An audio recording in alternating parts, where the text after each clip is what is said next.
Hello, everyone. I thought I would review Romeo and Juliet, especially because it takes far less time to read a play when compared to reading a book. So I can review Shakespeare's plays on a more regular basis. Now, of course, most of you know the story of Romeo and Juliet. It's about, of course, two warring families, the Montagues and the Capulets, and of course, Romeo is a Montague and Juliet is a Capulet, and it's about their love story, and it's about how it's a forbidden love story, and they have to keep it a secret.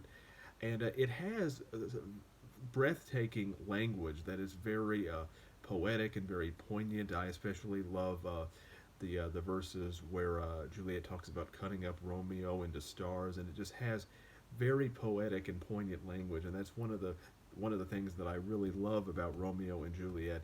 Although, and I know this is just a personal taste and bias issue on my part, I've always found the characters themselves to be somewhat annoying, especially because Romeo, who in many ways was the first emo kid who is just really sad and depressed all the time, and after Juliet dies, after he thinks that Juliet is dead, and spoiler alert if you haven't read it, I understand, why someone would be grieved over that and why, they may ultimately decide to do away with themselves, as tragic and unfortunate as that can be.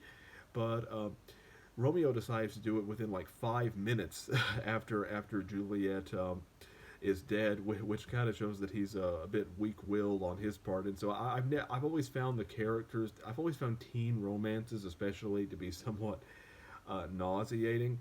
Um, but it's written in such again in such a breathtaking and poetic way that I'm willing to overlook that because the language is just so powerful. Although I do think that Romeo and Juliet is probably one of Shakespeare's most overrated plays. I think there are plays that are far superior to Romeo and Juliet, such as Hamlet and Macbeth and King Lear. However, I will say that Romeo and Juliet has some of the best romantic poetry ever written. So if you're looking for romantic poetry, then Romeo and Juliet is definitely the place to go.